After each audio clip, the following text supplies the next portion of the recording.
So who's going first? What do you guys think is design?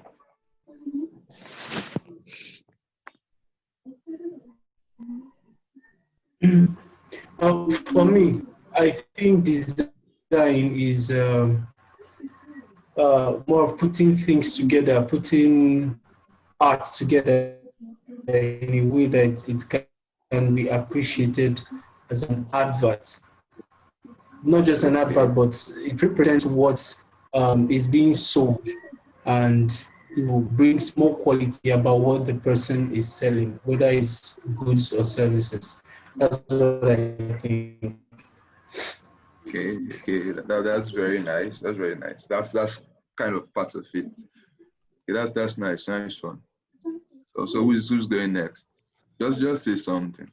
You don't necessarily have to be right. That's how you learn. If you don't get it, you get corrected. Go ahead. Hello? Can you hear me? Yeah, I can hear you. Okay, I think it's the act of representing ideas. Yeah. It's pictures, words, letters, and every other thing. That is communicating your ideas with pictures and images. Good. Okay. That's nice. Nice one, Emmanuel. So who's next? Just need like 2 more people. So I believe design is thinking and solving problem. Yeah. See, I believe design is thinking and solving problem. Okay. That's nice. So one more person. So we have girls in this place. Be women or the female folk. I represent your people. I want you to talk.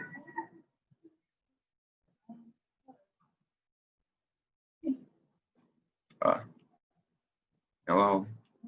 Okay. So since nobody is talking, I'll go straight ahead to give a definition. Yo, Jones, could you give me permission so I could share my screen?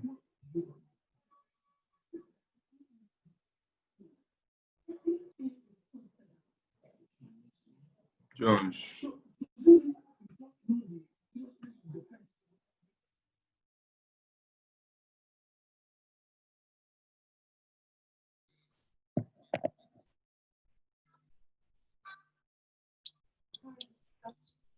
Okay, so I'm going to be going through a material I got from one of the courses I did one time. So I'll just kind of explain it and break stuff down for you guys.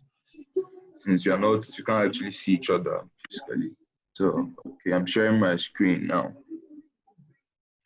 Okay, so this was Optimize and Equipped. It was a design course I did early this year.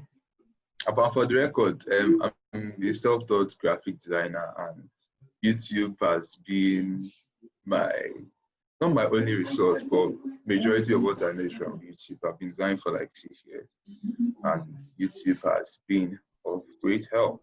So let's get to it. If I'm going too fast or something, just call me back. So basically, design is just like music, and I'll explain. When let's use a choir for instance. A choir is made up of the tenor, soprano, the bass. That's like the different voices or five voices that make up an entire choir. So individually, they don't work on their own, right? Please unmute yourselves, please.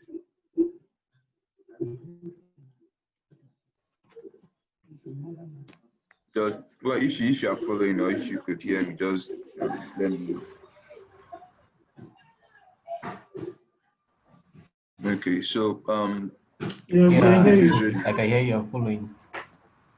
Okay, so individually, you might they're just nice individually. They're just nice, nothing too spectacular about them. You say, this soprano is fit for ear, tenor, they sound one kind, bass, they sound like old man, you get all those kind of things. Yeah, just have a particular vibe towards it. They are just individual. They don't have something special. But when you have a collection of these different voice types, you create something magical. I can still remember, okay, for instance, I look forward to Easter celebrations. This might just sound weird. I look forward to all these Easter celebrations because I love that Hallelujah song. That song, they post my like mad. So because of the unism that all those different voices have, it creates something special. That's what design is basically. Here they said design is like music. We naturally enjoy it comprehensively. We relish the quality of sound and the music generally, and that's it. But there's more. So moving ahead, say music is composed. So going forward to explain this, remember that good music has a lot of layers of different sounds harmoniously put together in such a manner that you forget the individual sound layers. Emphasis on what? Harmoniously. I've seen all these print guys. They'll okay, which designs that is, for instance now. There's banners that I see around Nigeria that so-called designers make. To them it's they have text, they have pictures there, they have colors and all that, but everything is not working together. It's not harmonious. It's just all over the place. It's more or less noise. That's what you call it. This is the noise part of design. Yes. So let's keep going to. So this is like a visual representation. I hope everyone can see this. You can see my screen, right? Can you Yes, see yes, my I can. screen? Yeah. Yes. Yeah. Okay. Please. So over here now, this is what music is. This is everything by that very left part of the screen. This is what music or design really is. This is the general view everyone has. But on the right side, everything has been split into different components. You get different, okay, they use shades to represent this. So all these different shades and tints or tones make up the entire music system or design system. One can't work without the other. You get everything has to work harmoniously to send out a particular message or vibe. You get so who's drawing on my screen? Jones, is it you? Is it your doing? You said? Okay. Who is drawing on my screen? Okay, so next up, go to design components. When we talk about design components, these are basically stuff that make up the entire design. So you have Excuse me, please. Excuse me. Please, since we are not all speaking at the same time, you can actually do us the favor of muting yourself. If you are on mute, just mute yourself, please. Thank you.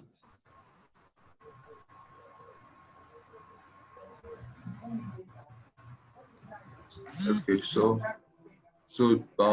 design components, these are basically every single thing that make up an entire design.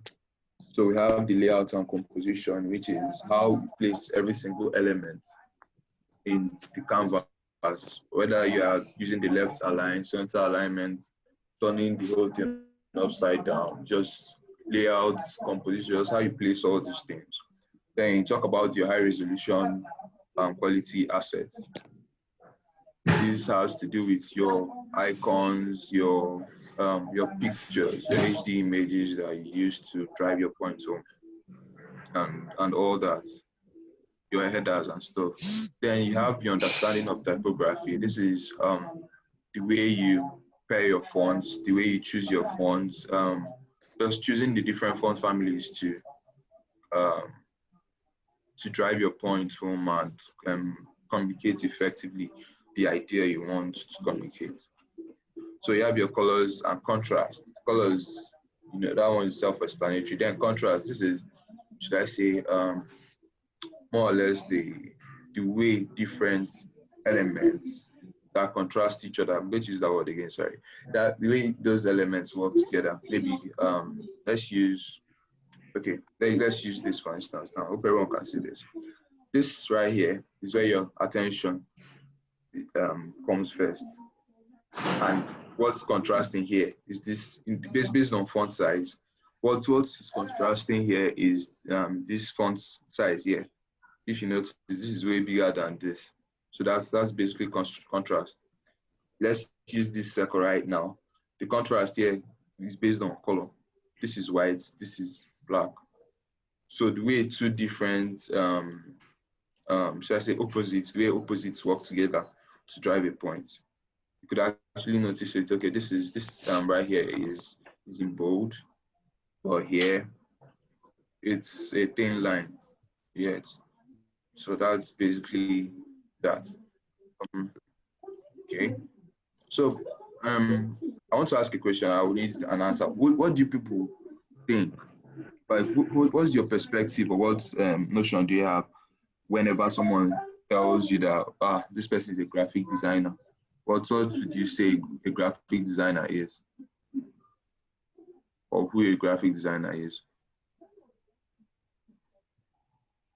You can unmute yourself and talk, or send a wave or something, and you talk or something.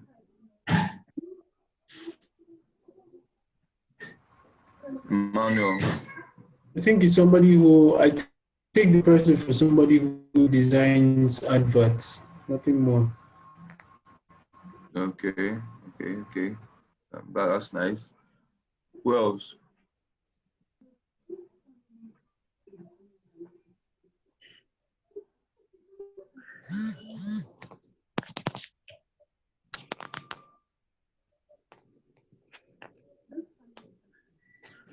Who else wants to talk? Emmanuel, do you want to say something? Not getting any feedback from anybody. Okay, but let's go jump straight to it. So a graphic designer is a lot of things. He's the guy that makes your logos. He's the same guy that makes your adverts, makes your flyers and posters. But what comes with being a graphic designer is not just doing those things. The job of a graphic designer is generally, or basically, taking your ideas and communicating it in a way that your viewers would understand it and drive a particular idea you want into their subconscious. I can create a fine design and place for everybody, but I'm not sending out the particular idea or vibe I want to pass. I'm not passing that message to my clients. You get, it's not all about making the finest of design. As long as you're not passing that particular message that I want to pass by doing that thing, it's practically useless, you being a graphic designer. And that's what people don't get right on the onset. They just look at doing something beautiful. They just look at making something beautiful and nice and putting it out there without a particular purpose for it. I hope everyone is following.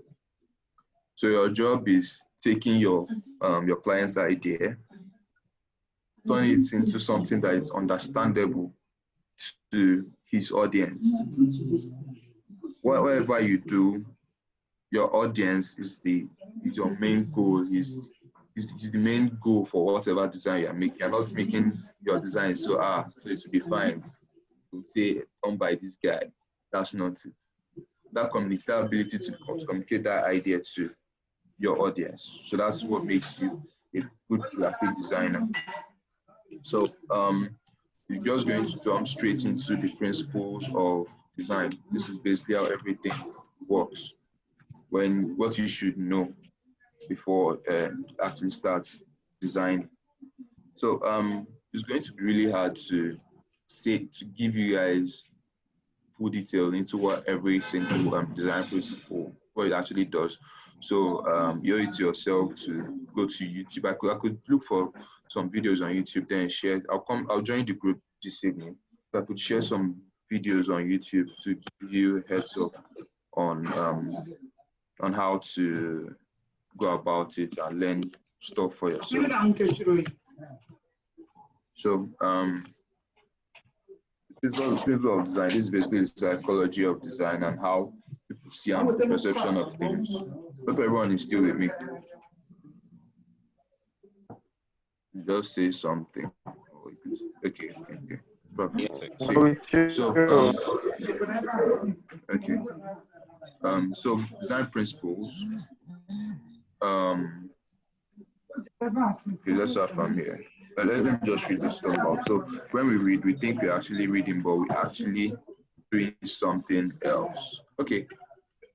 Can you guys read this stuff? when we read, we think we Like what? No, not that. This particular header here. This heading here. okay. This one. Design principles. Design. Okay. Design principles. Design. Okay. So I want to try. I'm coming.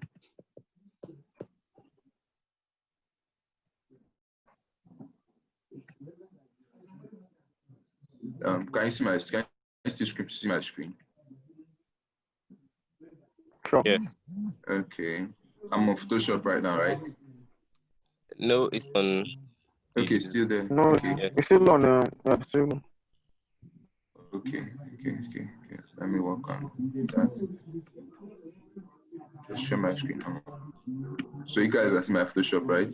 Yes. Yeah. Okay. For sure. Want to replicate that design, kind of.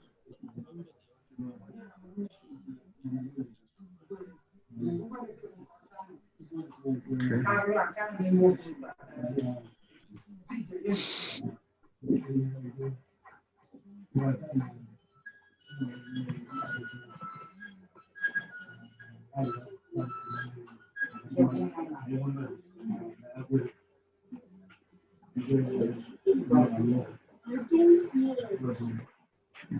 I'm just trying to kind of try to replicate that stuff you saw.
This is going to be really rough because I'm trying to rush it.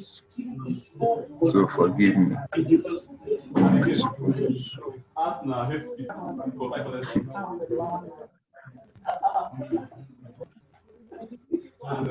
How is it speech 5 million naira?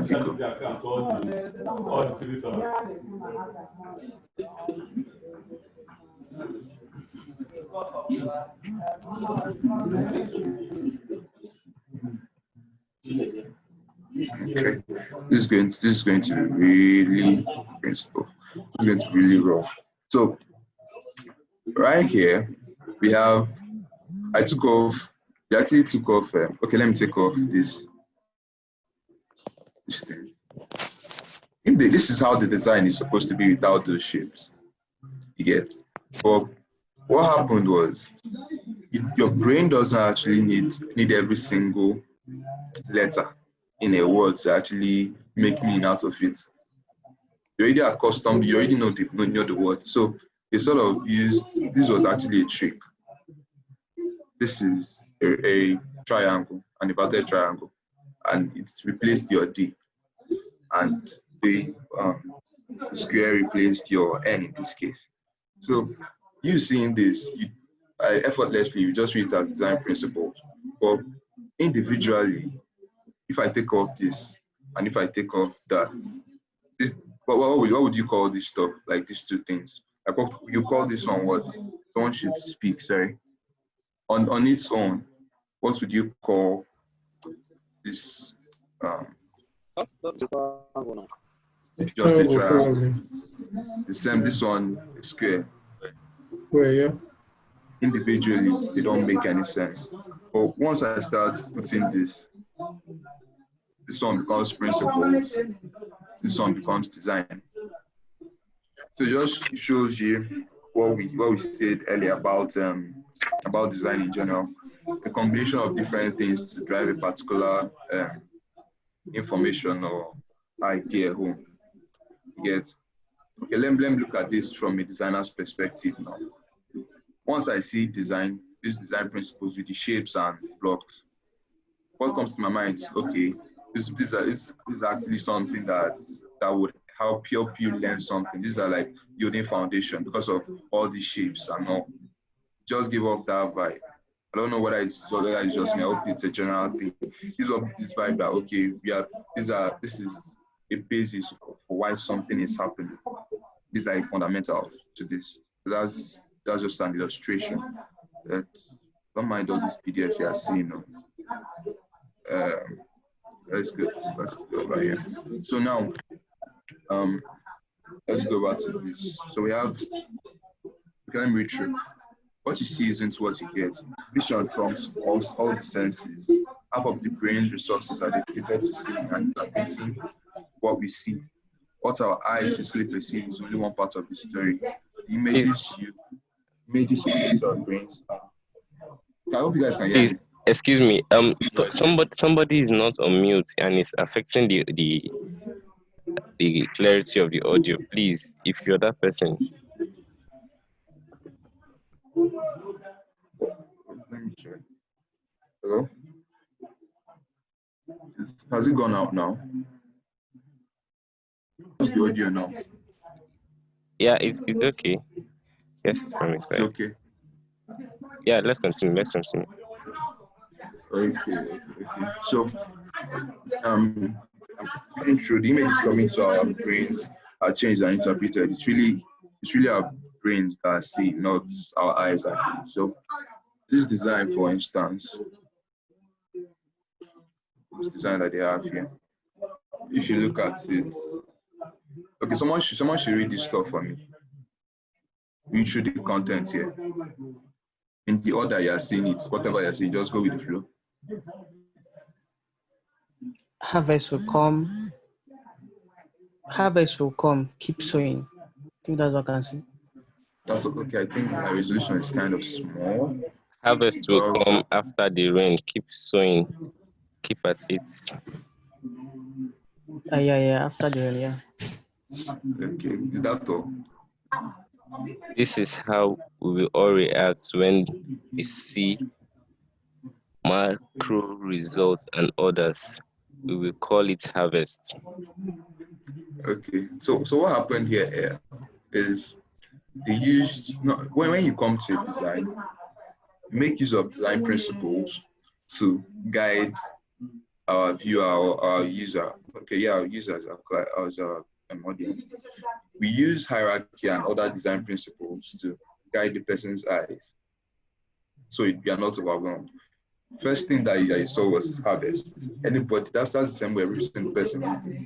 You read harvest will come after the rain. If you notice, your eyes were just darting from one to another, taking the information as individuals, taking it one by one. You can't just see everything. If everything was equal, it would actually be very hard for you to see everything and kind of read it.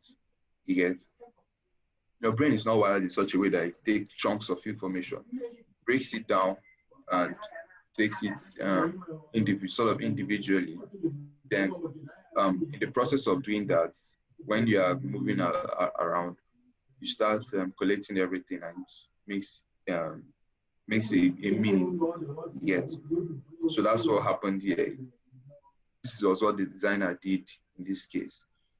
Using your design principles, he was able to guide you on how to look at this particular poster. If it was just all over the place, you wouldn't be able to read it out to make sense to you. So these are the design principles we have, and it's subdivided into unity and harmony, balance, hierarchy, scale of proportion, dominance, and contrast. So these different design principles, there are actually 6 of them. These basic design principles still have subdivisions of how they are used in a design. Hope everyone is with me.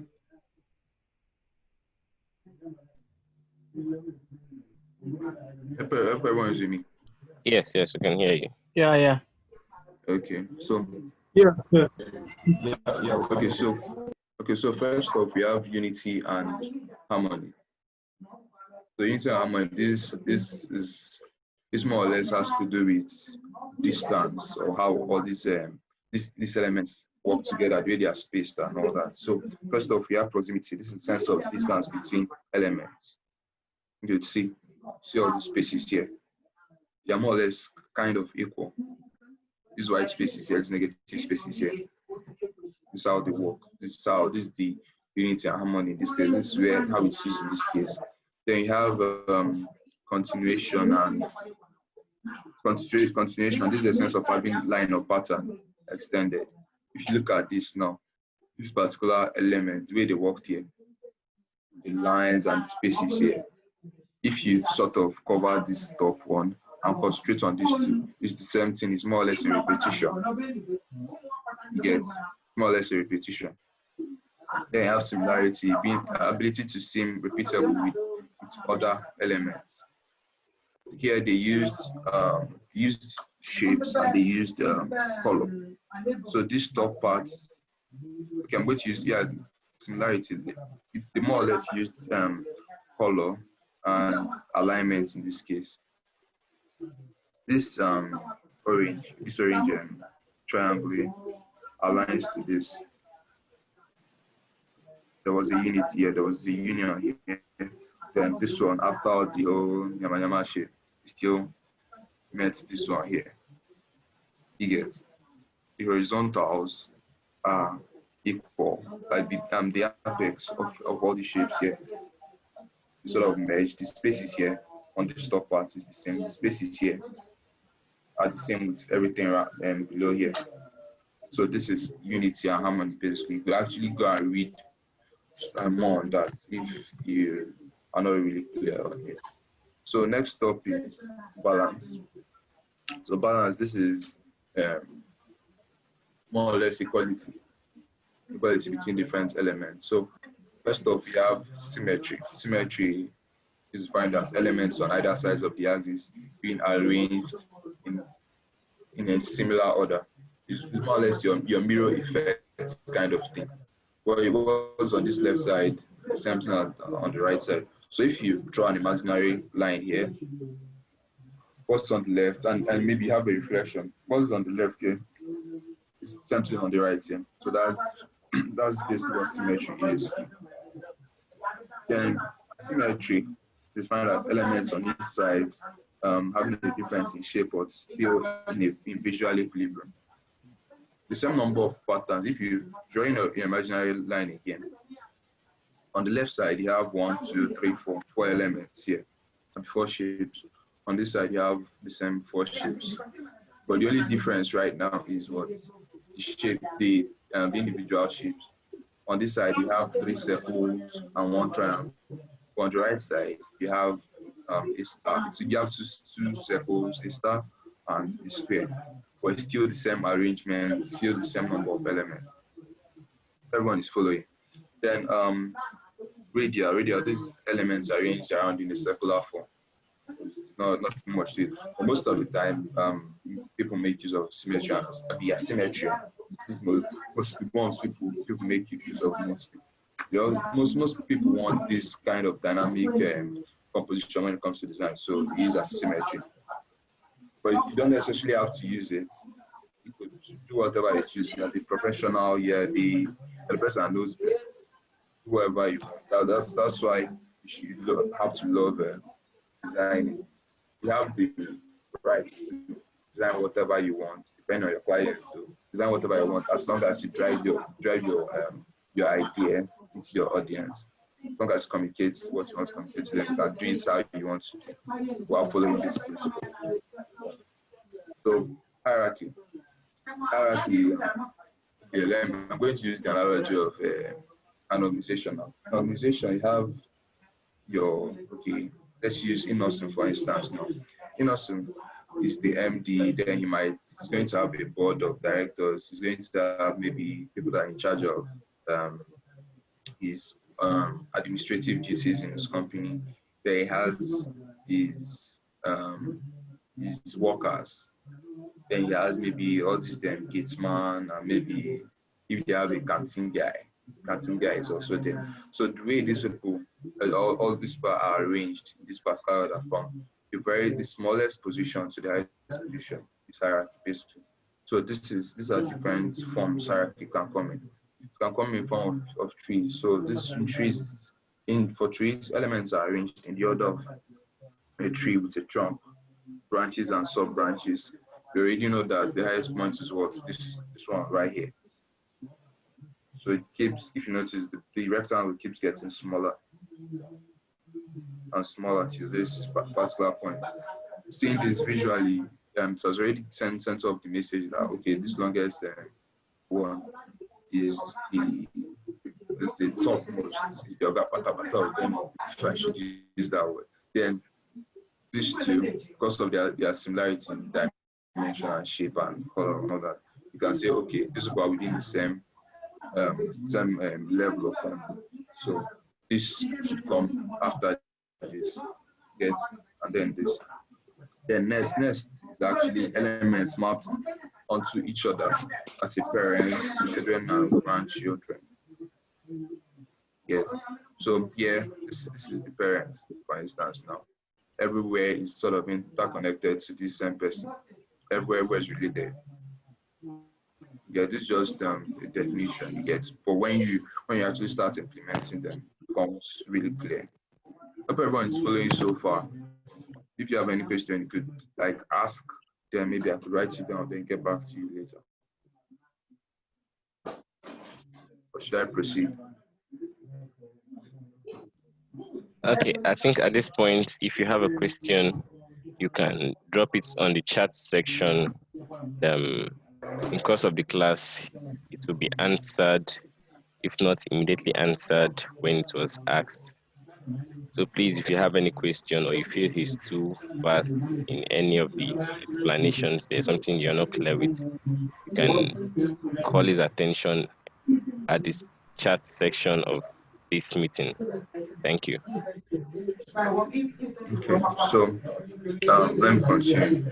So weights, you have elements of the same weight belong to the same class of hierarchical position. So let's go back to, okay, so you can see, use this one.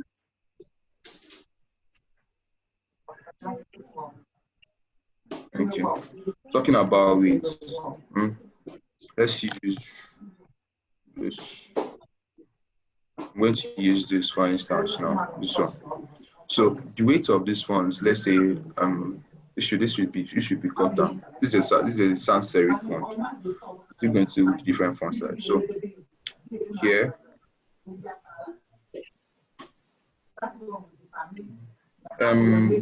shown there's no author. You get, it's just principles. Designers all over the world agreed and said, okay, this is the standard. This is actually material from one of my courses in music, but principles of design is just, this is how a design should be like. People have wrote books actually, but generally it's not one person that did it. Yeah, hope that answers your question. Okay, I think the person is actually referring to the material you're using. What's the name of? Oh yeah, that's what. Okay, that's what I said. I did a course one time. You're not going to see this this material online. It's an exclusive kind of material just for people that did the course. So sorry. But I could refer you to some videos you could watch.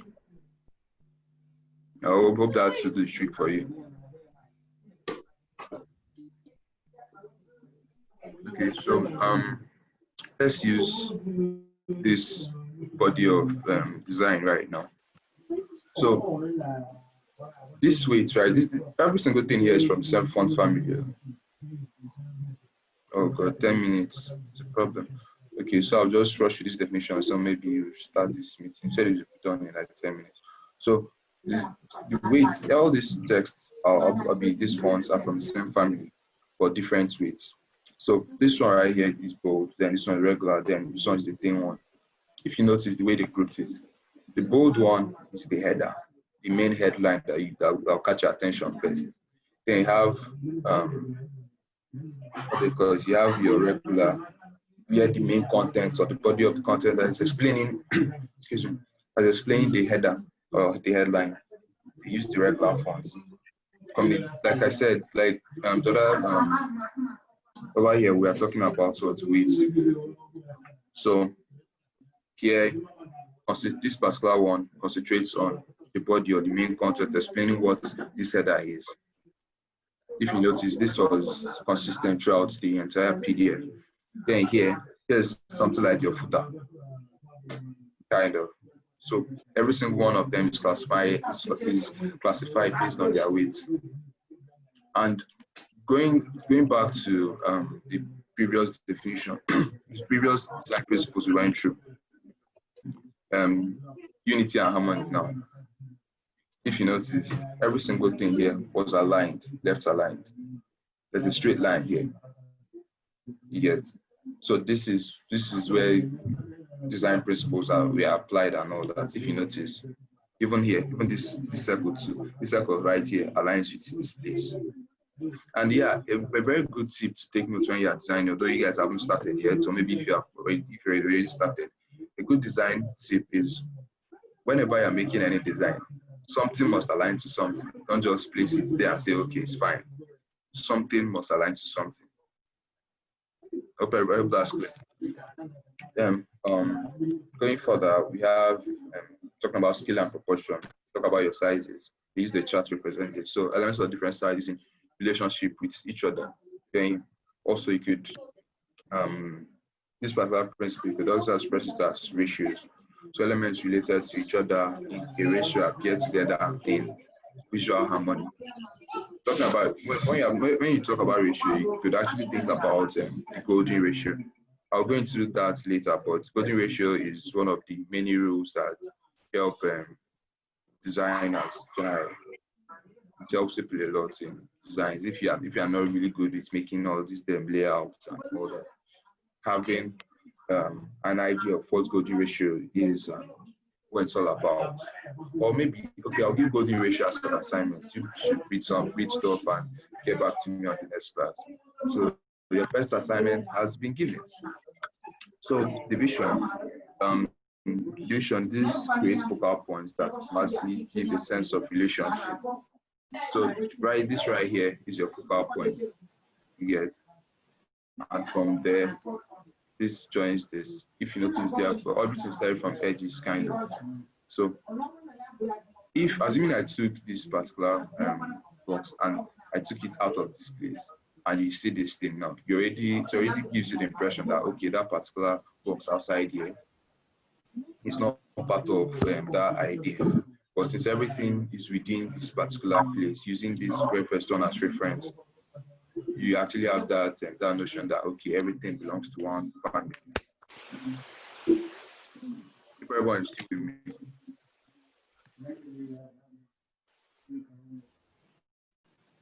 So I can hear you. Okay, so the caption, could you maybe when you join next, could you actually change your name? This number, I don't understand. You're supposed to know everyone by our first names or something. So the assignment is actually for you to go online and look at coding ratio or with Fibonacci sequence. Just go and read about it or just get insights on it. Then in the next class, you could tell me what you got from there. More or less, it's going to be a discussion class. Is that clear now? It's 94671. Okay, let's just continue. So dominance has to do with okay, maybe you have a group of elements now. Which particular element is different from every other thing now? So dominance can be expressed in form of highlight. Okay, can be expressed using highlight, color, or size. So highlight now has to do with form. So here they define as breaking the visual hierarchy using form to lay emphasis. So every single thing here is a circle. Okay, no problem. So every single thing here is a circle, except this square. And notice something. When you look at this design, the first thing that you see, actually everything is black. The very first thing you see is this square, no matter what. But okay, yeah, whatever you see is that square. So using color now, they used orange here. When you look at this, what you see first is that orange. You don't see, you see the orange, then you start seeing other stuff. Your attention, you cannot practically or even possibly move your attention away from this particular orange circle. The same thing as this. If you try it, your eyes keeps getting back to that place. So you see the power of dominance when it comes to design. So next up is the size. This is elements arranged around, okay, size, said elements are arranged around a circular form. And not necessarily, this wasn't actually a very good definition, but if you have a body of text and one particular one is very, very big and bigger than every other thing, then your attention keeps going to that particular big one. So you're using size in this case. It's not just for the circular representation. Like in the case of the harvest. Yeah. So up next is similarity and contrast. So the way contrast works is there have to be two opposite parties for it to work. Hope everyone is with me. Dominance can work on its own. It doesn't need okay, should I say contrast is more or less antonyms, opposite meaning. If in a design now you have something that is big and you want to use the principle called contrast, the next thing that comes up is for that particular element to be small. Wait, that was I said before. Okay, let me say that again. Stop here. Oh, that's the question. Yeah, I think not. So, okay, let's talk about sizes now. If you have a very big element and you want to apply contrast, use an opposite to that particular big element, which is maybe small or thin or something. The thing is, when we go into design proper, that's where you start understanding this better. You might also understand it at the very first, based on these definitions and all that. But when you start making use of them, you understand better. So here now, made use of light and dark. These two contrast each other based on their tone. Maybe tint or so. No, their tone rather. They are different. This one is gray. This one is black, kind of. We didn't actually use white because of the canvas is already white. That's why I used gray here. The line here, you have a straight line, and the contrast here is a wavy line or zigzag line. So that's just basically that. Okay, so I know we're kind of moving too fast and giving a whole chunk of information to grasp. I apologize for that, but it's all for the best, and because of this COVID, I guess we would have made something for you guys to meet up and do something. But nonetheless, I'll still look for videos and share to you guys on the group. So let's just do it this for now. Then if you have any questions, you could ask me anytime you want. So I'll join the group this evening. So moving forward, we talk about typography. Initially we said the components of design are what? Your layout and composition, understanding of typography, your color and contrast, and what's the fourth one again? Who can remember the fourth one?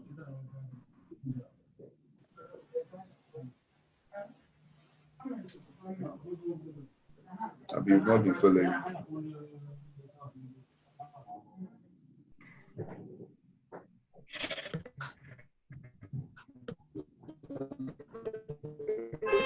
Okay. Fourth one is hierarchy. So typography, we're going to, can you guys hear me? Can you hear me? Yeah. Can you guys hear me? Yes, we can hear you. Okay. So typography, we are Yeah, going to go about it. my system was We're going to go about it, but okay. So we're going to go about it in this way, going through the classifications, the uses, the technicalities, the anatomy, and font pairing and best practice for using these fonts. So first up, okay, we have like four major classifications of these fonts: the serif fonts, the sans serif fonts, the slab serif, and the scripting fonts. I hope everyone is still with me. Yep. Okay, so the serif fonts, we must have come across this. Everyone has used Microsoft Word. So the serif fonts have this protruding curves, these very sharp piercing edges on these edges. I hope that makes sense. I'm not really good at words, but that's what basically what sans serif fonts are. So here you have Times New Roman. Everybody knows that one. We use it a lot in Microsoft Word. You have Georgia, Cambria. I hope I got that pronunciation. Then Book Antica, Relay, BT. These are all serif fonts that we have. There's a whole, there are millions of serif fonts out there. And the funny thing about being a designer is we have a million fonts, and you might just be using like 2 or 3 of them, or even one. So when you eventually start designing, just know that you have a series and bunch of typography fonts that you download that you won't even use for once. That's that. So the vibe that, like I said before, I said whenever you're designing, you want to give a certain vibe or want to communicate something to the user, but not the user, to the client or audience. So this is what serif fonts do. Letters with short lines coming off the edges, viewed as more formal and traditional. They are best suited for printed logo, body copy, website, and titles. You get most of the time. Okay, if you could remember, when you're writing a letter, for instance, now, I don't know how, whether you guys have seen all these traditional Greek letters or something. They have this sort of fonts. You could go check it out. All these emperors and stuff, they have this sort of they make use of this font type most of the time in the primitive era. They made use of this sort of fonts to write their letters and things like that. So sans serif fonts, sans mean no protruding, like no, like the direct to hello. Yes, I can hear you. Joyce, you want to say something? Joyce, you want to say something? Say something.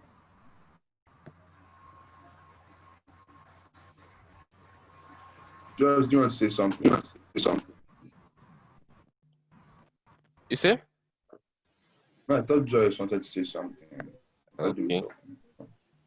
Okay, so sans serif fonts, don't have protruding curves like the serif fonts, and this is how all of them are. You have these are some examples: Calibri, Verdana, Vowels 93. I'm not pronouncing this one like that. They have Primer, and the one I used for that design that I did for this stuff is actually Gotham. Gotham is a sans serif font. I could switch it to maybe Playfair. Playfair could actually be classified as serif fonts because of those edges, if you can see. Then you have your Monuments. Monuments could actually be classified as your sans serif font because it does have those protruding edges. You get. Then Minion variable, protruding edges. You see the difference now. There's a constant there. Yes. Not that clear. So back to this. So this normally sans serif fonts are viewed as informal and playful, best suited for digital work, logo, body copy, and title. So if you notice, most logos have, not most logos, because you have like a million logos, but logos make use of sans serif font a lot. If you look at FedEx makes use of sans serif font. DSTV makes use of sans serif font. Mobile makes use of sans serif fonts. GTB Bank, all them sans serif fonts. So yeah, they use it a lot for logos and all that. So slab serif. Remember, sans serif has what? No protruding edges or curves or whatever. But slab serif, it's kind of like normal serif fonts. But this time, you have this very slab-like structure, block kind of structure.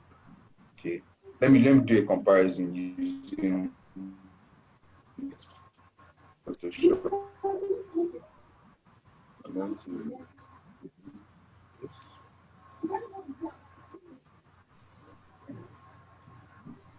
So I was going to go with design.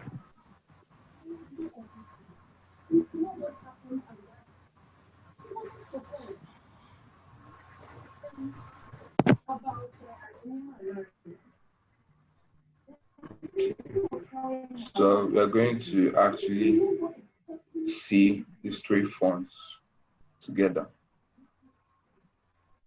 Okay, so this, I'm going to change this to the normal one.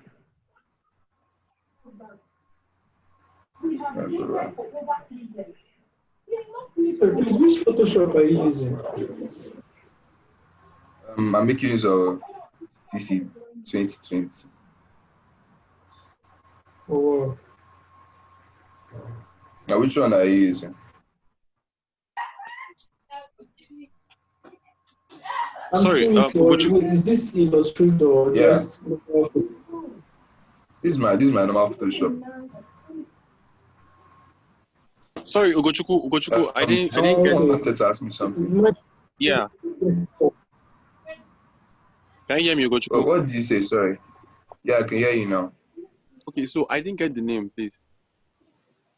The name. Okay, for the font, the fonts I used. No, not the font. Like the what's it called? The platform. Photoshop. Okay, yeah. I'm making use of Photoshop. Okay, no. 2020, yeah. Okay. I still have Illustrator. What I have CS4. Adobe Photoshop CS4. So. Okay, you could still do the same thing. The only thing is, the difference between CC and CS is, CS is Creative Suite or whatever.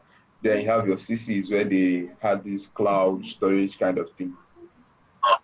Just that cloud ability. Okay. Then you have some minor updates. But you could still do all these things I'm doing in CS. It's just that maybe the workflow is quite different, but you can still do the same thing. So here now, these are all the fonts. Okay. The different font families that we've covered so far. So this one is your sans serif fonts. This one is your serif fonts. Then this is your slab serif. So this is going to be pixelated, sure. So if you notice, you see the difference between these two. It has one sharp, it has a sharp edge. This one doesn't. This one has more or less a block kind of feel to it. I hope everyone is following. Yes. Yeah. So if you check, this is looking at everything. This is what it looks like. Once you see anything that has this very sharp edge family, once it doesn't have anything at all, okay, this one has to be the sans serif family. Then if it has the block kind of thing, it has to be slab serif. Because I'm pretty sure there's a whole lot of this thing fonts out there. So depending on whatever you want, and maybe you don't know the particular fonts to search, maybe okay, you're looking for that formal feel to it. You could look for, okay, you tell Google that, okay, I'm looking for serif fonts that are for free. And if you want to do that search, you'll be seeing stuff like this particular you'll just be seeing this kind of thing, this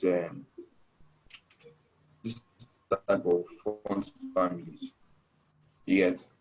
So let's go back to the material. So they said here, the type that has stroke stop on the end. So that's what slab serif font. This is the definition. So your scripting fonts, you guys have seen it countless times. Okay, let me give an illustration now. Still on the same design. Hope I still have this font script.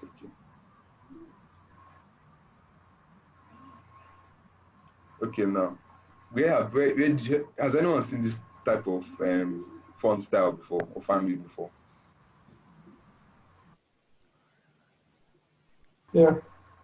So where did you see it? Where do you normally see it? Or where have you seen it before?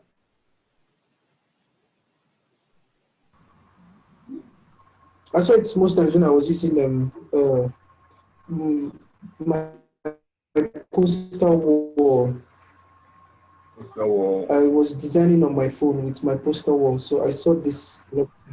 Okay, I mean, I'm talking poster my wall. I think that's it. Poster my wall. Poster my wall. Okay, I'll check it out. But majorly, this sort of font family is used for maybe, but they use it mostly. They have used it a lot in the state.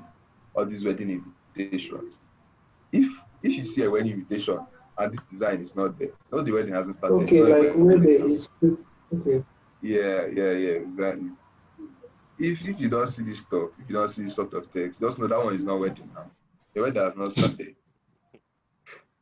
So, scripting fonts, this resembles handwriting and often used in informal invitation, not ideal for body copy, but best suited for logos, invitation, and titles.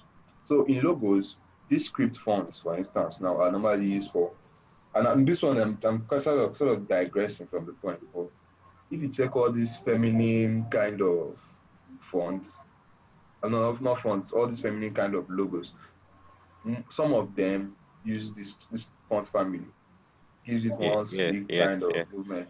Yeah, so just keep that in mind. They just want to give that sort of vibe. Like I said, you give a particular vibe to your audience or your viewer, you get. So you have your scripting fonts. These are some of the types. You can actually check all these fonts out. Just go to Google, type scripting font, examples of scripting fonts or font families under the scripting font. I'm sorry, fonts types under the scripting font family. All that is big grammar, but you figure something out. So here you have Alex Gross, Scriptina, whatever this one is called, let me not cast, Billy, Ohio, Ralph, Lanark, Future. These are some of them. There's a whole lot. So we still have other classifications, but everything, the basics or the basis of all classifications are these four. serif fonts, sans serif, tab serif, and scripts. And normally these other classifications are combinations of these the major classes of the families.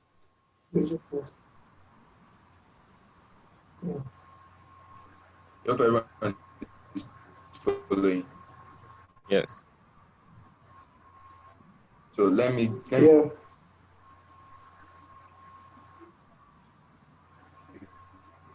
so I'm going to give you an example of a fonts that use use these two approaches. Let's use this one now. This one now gives up this kind of slab serif vibe and sans serif vibe at the same time. Okay. So you can see it. Yes. It has this blocky kili that slab has, and at the same time doesn't have. What do I do? And at the same time, it doesn't have protruding edges.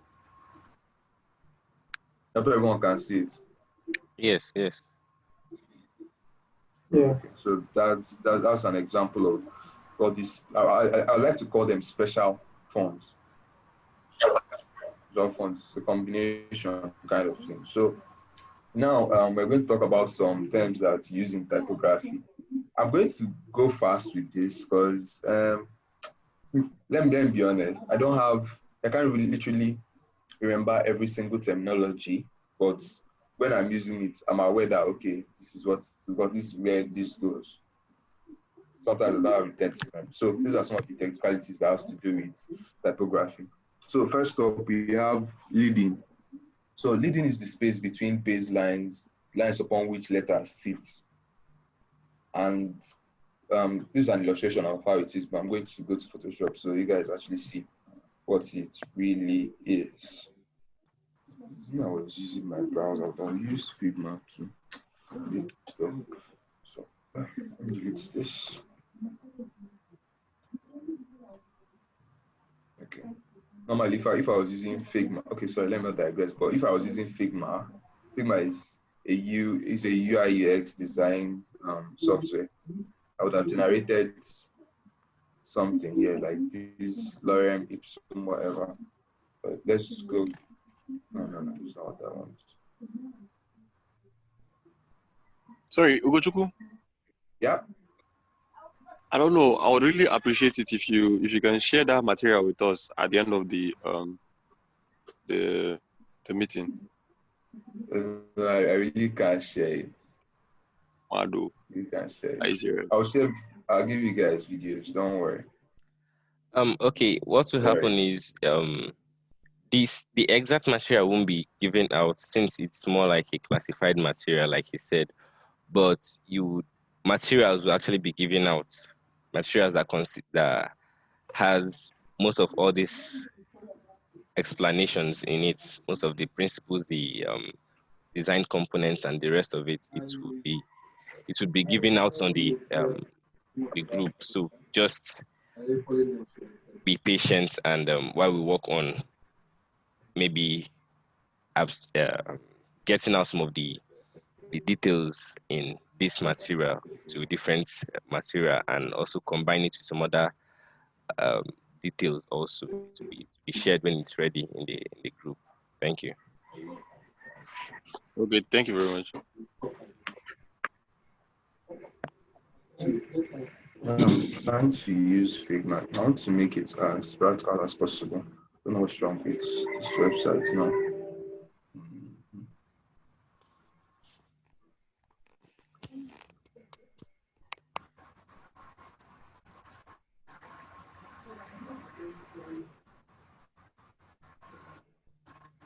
I'm coming. Give me some time. Network in this Nigeria.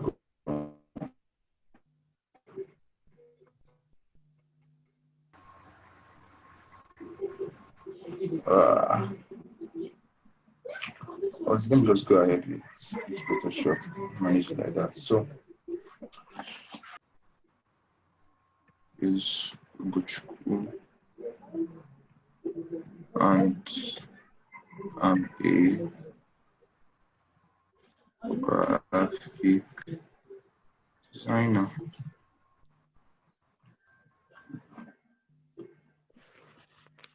So let's work with this body of text now. Is everyone still with me? Yes, yes, I'm still here. Okay. We're just going to leave this Figma for now. Oh shit. Sorry about that. Okay, we're back now. Okay. So when you talk about leading, you talk about the space between this place. I hope everyone can see this green stuff here, this guideline here. Everyone can see it. Yes. This base here and this base here. That's what leading is basically. So just watch this now. Yeah, a good rule of thumb when you want to apply leading, I hope everyone is paying attention, is maybe your font size is 9. Is 9 points. This is your font size. It's 9. I do 9 multiplied by, can actually do math. 9 multiplied by 1.5. If you want your spacing to be pleasing and accurate, so everybody can see it from any distance, you use that rule of thumb. Your body text should be 1.5, should be 150% of your font size. Everyone is paying attention. You might not remember this, but I'll try and remember and remind you guys often. So come again with that. 9.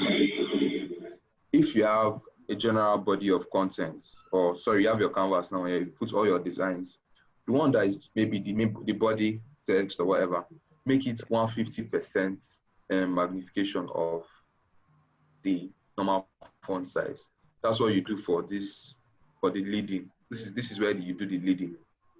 Okay. This is your leading option for Photoshop. So what I did was this 9 asterisk 1.5. The software does the math for me, and I have what 13.5 points. You get, and I can decide to move it to something like this. Okay, stuff has even gone off the screen, so let me bring it back.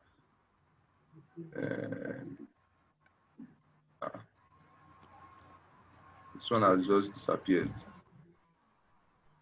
Still, I'm kind of went really far with that. Okay, save distance now. Initially we had it right here. What we said was the difference with the space between this baseline and this baseline. You get. So I use that trick, 9 multiplied by 1.5, and it spaced it for me. So now the new leading now. The new leading is this now. And that's the new space. If I was to continue writing a whole bunch of sentences, you will notice that using this tip I gave you guys, the content will be easily readable. So up next we have line length. Line length is the distance occupied by text that is presented between the right and left margins in one line. So let me illustrate. Okay, let's look at this. Your line length is from the very the way your the entire text occupies a particular text box going from your left to your right. Just going to go ahead. Let me switch this to center alignment. So in this case now, your line length is what? This. I didn't want to type into. So your line length is from here to here. Everyone is seeing this. Yes. So this is your line length in this case, and the space between these baselines is what? Your leading. Okay. So Kerning is the white space between individual characters that main fonts come with default kerning value to make the space between letters look more natural. I know we haven't, maybe some of you guys haven't started using all these the software, Photoshop software, but if you want to work on your kerning, I already told you this one is the target you're leading. Then this one with the VA kerning. You see the arrows. You see what the arrow did going both ways. So yeah, by default, this is how your kerning is. See this white space. This is the default white space for this particular font family. Sorry, this font type rather. So, but if I want, you remember what they said is the space between the white space between individual characters. Individual characters mean this thing. It means M, for instance, now, and Y. These are individual characters. Your U and your G, individual characters, all those sort of things. These spaces here, these are not color set. These things here. These are all your white spaces that are in between the individual characters. So if I want to increase the white space now, I could do this by dragging this through, or I could just choose from the default here. From the default here, they moved in steps of 5, then added another 10 and so on and so forth. So using 5, you notice what happens. Okay, let me exaggerate it. Okay. You know, I already have the text box for this my text. So it's not a point text, I use the paragraph kind of text. So because it counts the spacing I use for the individual characters, it couldn't contain the box, now turn to this. So let me reduce that to say 25. This is using the 25 kerning. So I could reduce it, and you have this. It looks. Let's reduce it. This is using 100. So what's happening? The white space between these and the individual characters reduced a lot, but by default, this is what it looks like. This is the default. So that's kerning for you. So tracking. We've heard about all these left alignment shape. Left alignment, talk about left justified and all those sort of things. Yes. That's kind of what tracking is. That's kind of what tracking does. And so tracking is used to adjust the space uniformity over a range of characters to make the lines of type even, also known as letter spacing. Tracking can affect characters' density of the page. So let me illustrate. Okay. So you do that. The paragraph. So here you have your center alignment or whatever. Here, this is left justified. And let me switch this into my text. You see what happened? This goes to the very last point of this entire frame. But if I had used this is left alignment. You see what happens? So that's basically what they did in that illustration that they gave. If I use center alignment now, this particular letter gets to that particular edge of this frame. But if I use this, there'll be a little space. So center alignment, center justified, and all that. We use Microsoft also. Yeah. So I won't go into details when it comes to this one, the X heights, cap heights, all this stuff. Yes, maybe I'll send you screenshots of this, or maybe I could replicate the design then send to you guys. Yeah.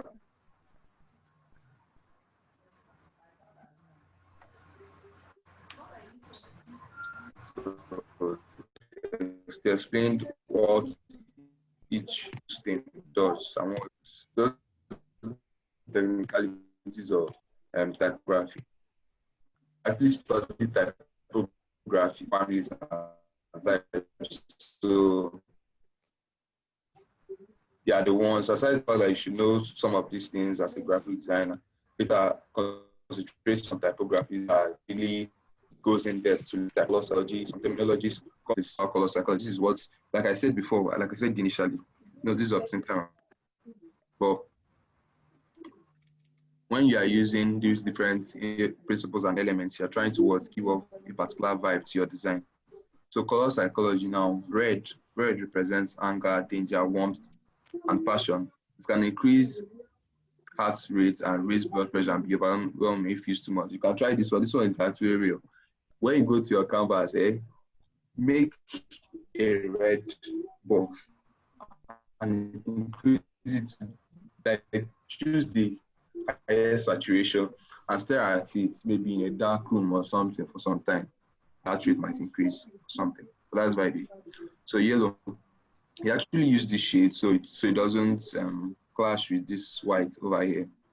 Because white and yellow, they don't really go that well. You have to use different tones of it. So yellow, this is the vibe it gives off. Positivity, optimistic, energetic. Good for point of sale message and calls to action. So these colors now, the way they are used in a particular design, gives this particular idea of that design. So blue, for instance, blue represents trustworthiness, calm, being peaceful, and often used in banking. And I give you a good example is First Bank. First Bank is blue. Keystone Bank is blue too. See? Yeah, One Union Bank and Eco Bank. Yeah. Okay. No problem. So you have blue, you have pink, dusty pink which vibrant pink symbolizes its energy and all that. You could go and look up browse about these things. They have a whole bunch of articles online about color psychology. They have why simplicity and purity considered neutral. If you notice this design, give this minimalistic design to this PDF. So that's what it does. They have gray, neutral, functionality, and khaki. I have your orange, bright, fun, friendly, and playful. A good way to actually do this thing, to actually see the practical use of these colors is using logos. Every logo has a color psychology towards it and why they chose it or something. So you check it and check the kind of service that particular organization is giving you or something. Just check it. They have your green growth, rebirth, nature, stability, endurance, and all that. Has a balancing, harmonizing effect and often used in relations well. So you have a whole lot of them. But these are the ones covered here. You could still check them online. So I would like us to round up, maybe take a break or something. Maybe I'll finish up with this the lesson on the group, but let's just round up here. I'll go into details about these other things on the group chat, so we save our data for the next session. So if you have any questions, you could ask on the group. I'll join the group right now because the meeting will soon be over. You could ask me questions on the group, then I'll reply accordingly. So thank you guys for having me for today's lesson. And feedback, really enjoy feedback. Give us feedback, read the lesson. If you have suggestions and all that, you make it known to us. If there are stuff we could implement or revisit, to let you know. So yeah, thank you guys for coming.